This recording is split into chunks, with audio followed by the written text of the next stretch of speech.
So, kung bibili kayo ng keyboard sa murang halaga, makakabili na kayo ng magandang klase ng keyboard.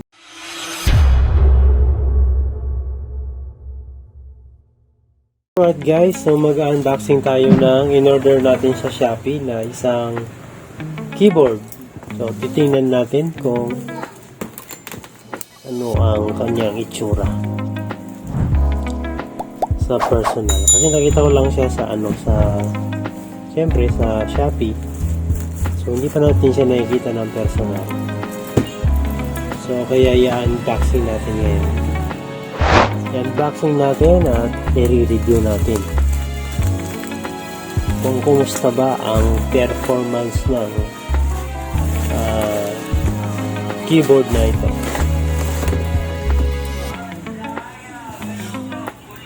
Ayan, so after natin maialis yung kanyang pack or balot na itim, naka-carton naman siya.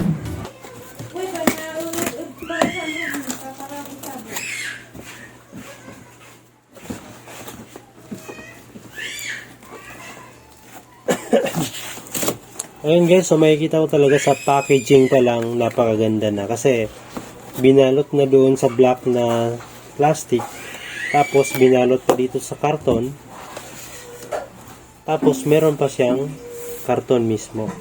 Ayan. So ang model na binili natin na keyboard is InPlay and KB066 Rainbow Suspended Backlight Game. Ayan. So isi-set aside muna natin itong karton. As you can see, ito yung luma kong keyboard.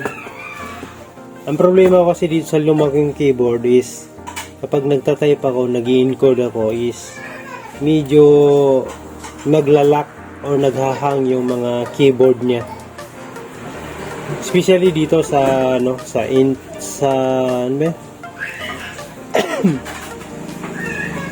dito sa backspace.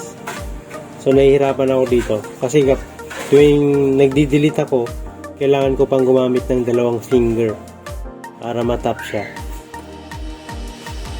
So, mamaya pag-usapan natin yung kung ano yung kaibahan nila and kung ano yung mga nagustuhan ko at hindi ko nagustuhan. Okay?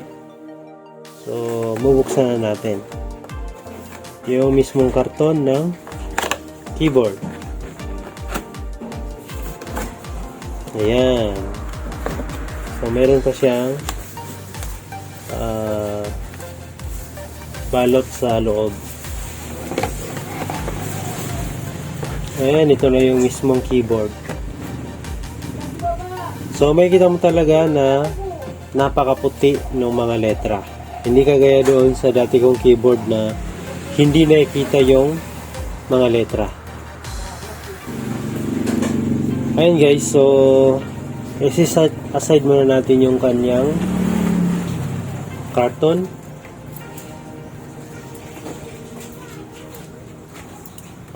And i-compare natin itong dalawang keyboard. Ayan. So itong isa kong keyboard is ano lang to, kumbaga hindi branded na keyboard. Hindi siya branded. Tapos itong InPlay is kahit paano meron siyang brand, pero hindi siya mechanical. Hindi siya mechanical. Ito, parang ang design niya is mechanical, pero hindi rin siya mechanical. So, ito umiilaw din to. As you can see, nakita niyo yung ilaw niya. Pero ito, umiilaw din ito. Pero hindi pa natin naisaksak sa computer.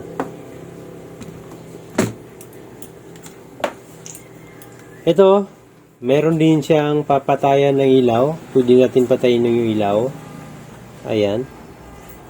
Pwede natin i-on yung ilaw. Pero ang problema dito, hindi nakikita yung ilaw dito sa mga letra.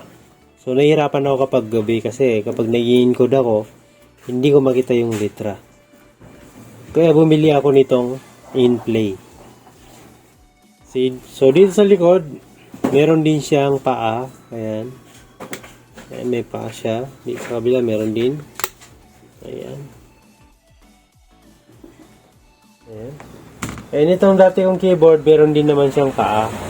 Ayan. Meron siyang paa. Ayan. And isasaksak na natin yung ating bagong keyboard para makita natin ang diferensya. Ayun guys, so naisaksak na natin yung ating bagong keyboard. Ayan. As you can see, umiilaw na rin siya. And ang kagandahan nito is nakikita talaga yung mga letra. Ayan. So kita-kita mo yung letra.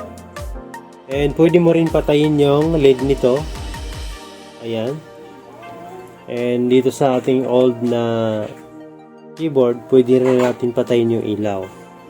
And pwede rin natin ulit ibalik. And dito, pwede rin natin ibalik. Ayan. Pero as you can see, mas matingkad ang kulay nito or ang ilaw nito kasi nakikita yung mga letra. Ito, hindi nakikita. So, sa bagay na to, talagang thumbs up dito sa in-play. Thumbs up talaga. So mag-open tayo ng Microsoft Word. Titingnan natin kung okay siya sa typing. Papaanoin natin yung ating cellphone para makita nyo yung keyboard at saka yung display ng ating computer. Ayan. So mag-open tayo ng Microsoft Word.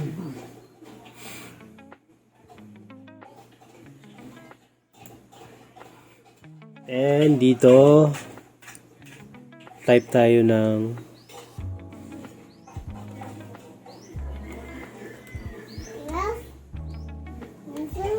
oops.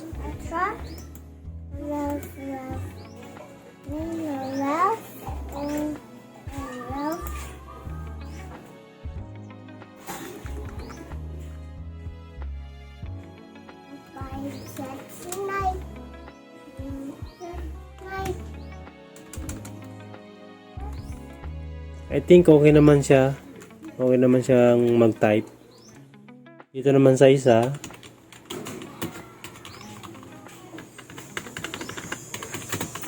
Okay naman yung isa, pero minsan talaga naglalak.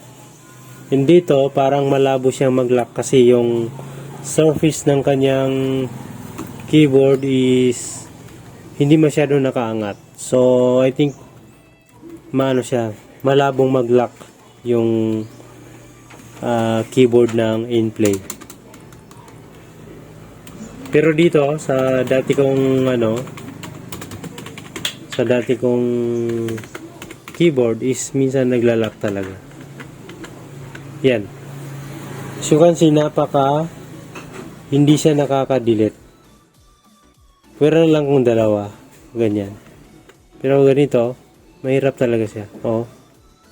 Napakahirap. Naglalak. So, ayun. So, yun lang yung may papakita ko sa inyo sa video ito. So, sana nagustuhan nyo, sana nakatulong sa inyo na makapili ng magandang keyboard. So, for me, itong in-play is maganda talaga siya.